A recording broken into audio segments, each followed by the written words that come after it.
Hi everyone and welcome back to my channel. This is my last video of the year of 2024 because I leave on vacation in 2 days, or 2 days. I have 2 days of work left, Monday and Tuesday, and then I take off on Wednesday. And and then I won't be filming on vacation because I never do that, because why? It's vacation, why would I do that? But yeah, I just wanted to leave you guys off and tell you where I'm at reading wise before I leave for vacation. And I'm going to tell you that I'm not really anywhere with my reading. If you watched my November wrap up, that was ridiculously too long and long-winded. But if you read that wrap up, you would have heard me mentioning that I'm a little tired of reading. And even though I did read 7 books in November, the being tired of reading has definitely shown more of a presence in December. I'm basically winding down. I've been, winding down at work, winding down with all my violin responsibilities, winding down with just seeing like friends for a little bit, for all the last chances I can see friends before I take off. And then just winding down for the vacation, where I just plan on being with family. I don't really read that much when I'm with my family. So sort of just having that kind of mind,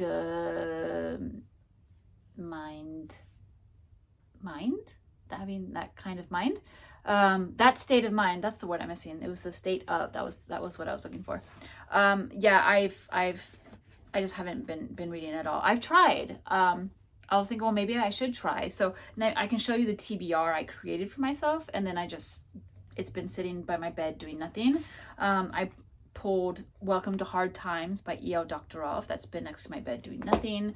I pulled June Chang's Big Sister, Little Sister, Red Sister, 3 Women at the Heart of 20th Century China. I was like, well, maybe I should read some nonfiction.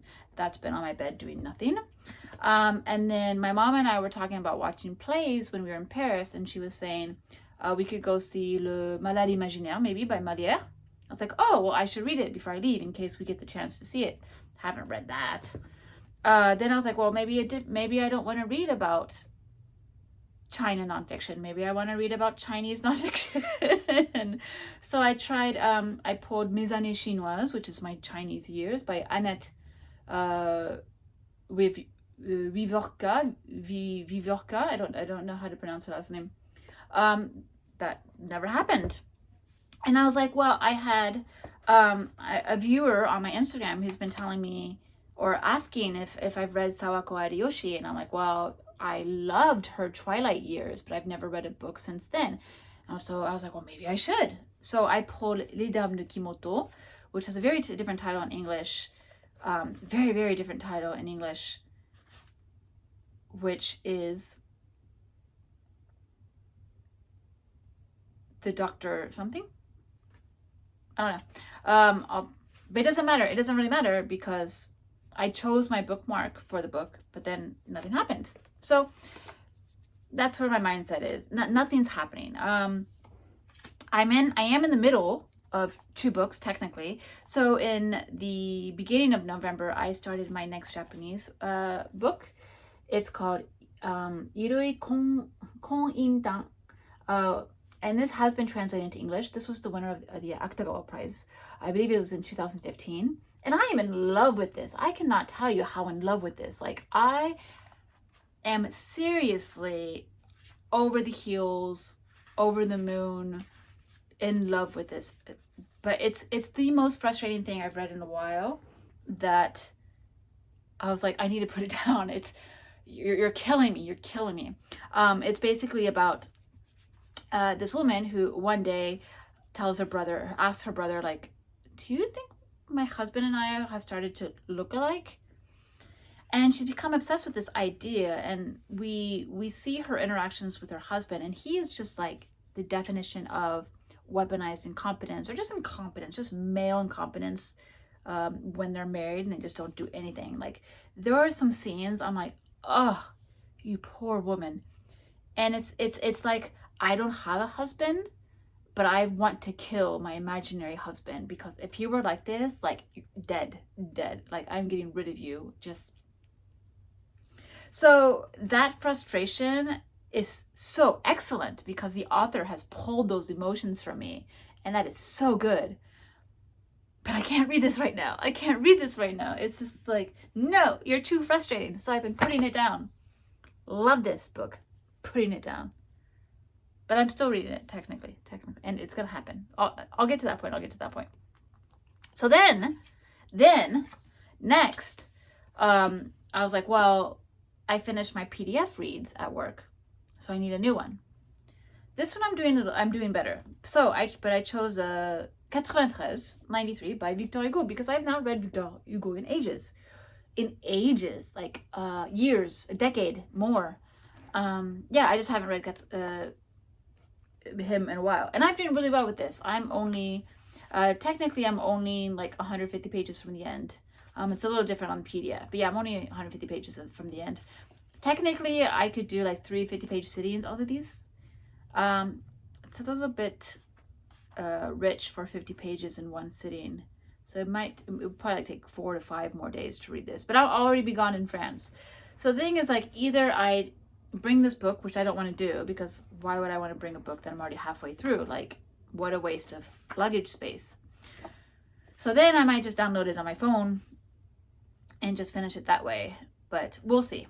But anyway, so yeah, that's what I'm in the middle of the reading. So here's my idea for December, for the rest of the December, because right now it is, what day are we?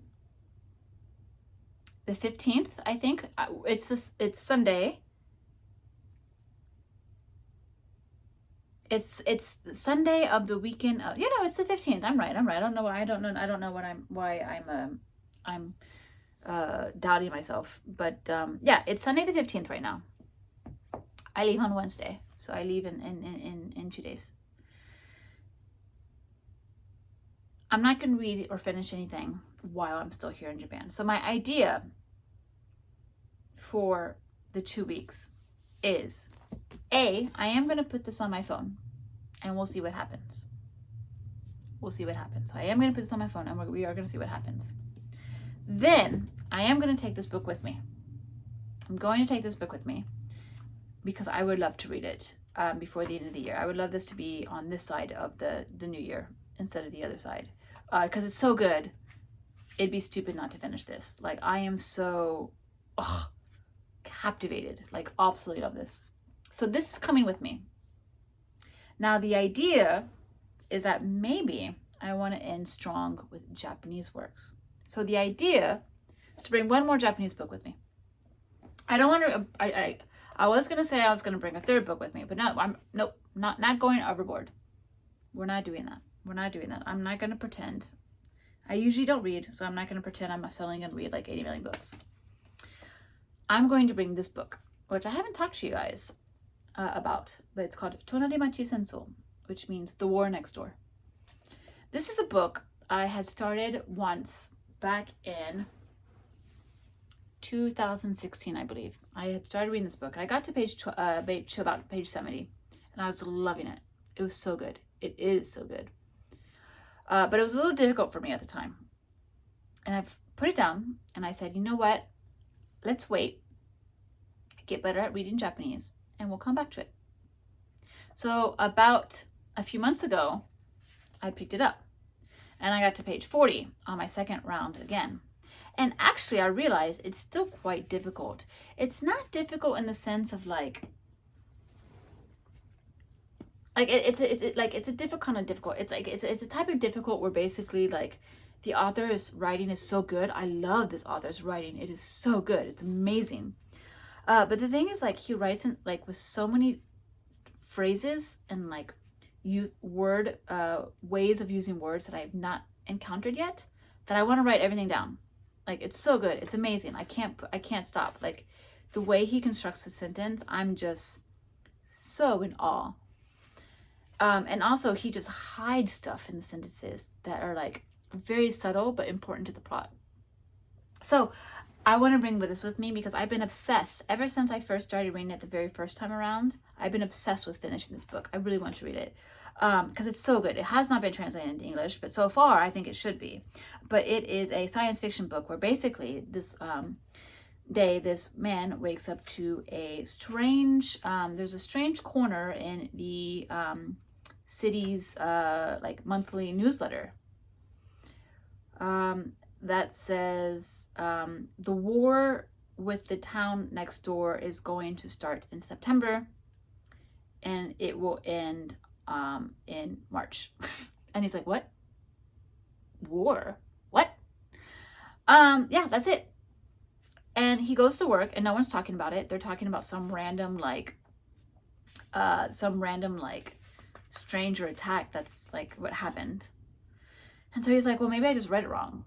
But then like a little while later, despite no one talking about the war, he gets another notice in the next newsletter from the government that says, population. So it's like basically like the current statistics. So current population, men is this many people, women is this many people. There's been this kind of movement, so about like 4,000 people have changed, blah, blah, blah, blah, blah. And then it says, like, people who left, who have left town, people who have come into town, so like moved in, regular births. And then it says deaths, 23 people. And then it says deaths from the war, 12. And she's like, wait, what?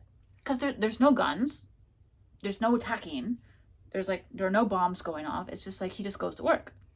But somewhere in this town, there's a war happening and he doesn't understand what's going on. But then he gets a contact from the government saying you are being obligated to volunteer for a position as basically a spy. So he turns into the spy and it just turns into this really, really crazy thing that starts happening. And I haven't even gotten to that part. He's getting his training, which is just signing forms on page 48, but then like 70 is when it starts getting like kind of crazy, which is where I left off the first time around. But yeah, it's really absurd and really, really crazy. And I would love to translate this. I haven't even finished the book. I haven't gotten halfway through the book, but I already know I would love to translate this. It'd be so much fun. But yeah, so I'm going to bring this with me to France. So I'm bringing 2 Japanese books with France and I'm bringing a PDF version of the French book I'm reading. And that is where I'm going to leave you off. And I will update you guys when I come back, basically.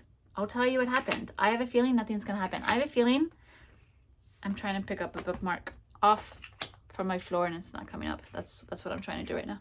I have a feeling I'm going to come back and I will have read 0 books. I will have brought 2 books physically with me all the way to France. And I will have brought them all the way back to Japan. But you know what? I'm okay with that. Because I read a lot in the year of 2024. Much more than I've ever read, I think. And let's just be proud of that. But I'm still going to try. Because I really want to read these 2 books. They're so good. They're so good. Like both. Writing is so good. So good. So anyway, that's it. I'm going to leave you off with my Christmas tree.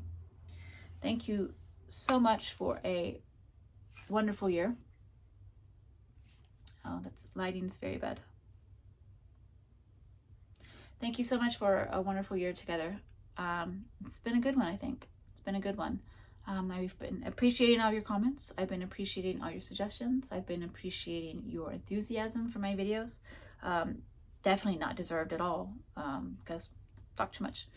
But I appreciate that you guys appreciate my honesty. Even though sometimes I feel like, no, I don't even know I don't know how to finish that sentence. I just appreciate you guys. It's been fun. It's been a fun year. It's been a good year. So yeah, I'm hoping you guys have a wonderful, wonderful end of the year. I hope you receive and give lots of presents. I hope you have joy. I hope no troubles come upon you. Enjoy the sparkles of the season. Isn't that the best part of Christmas time? It's the sparkles. And I hope you guys get to relax and just enjoy yourselves and go outdoors and enjoy the fresh air and don't be, don't let the internet people get to you. Don't let them get you down. Anyway, Thank you so much for watching, and I will see you in the month of January.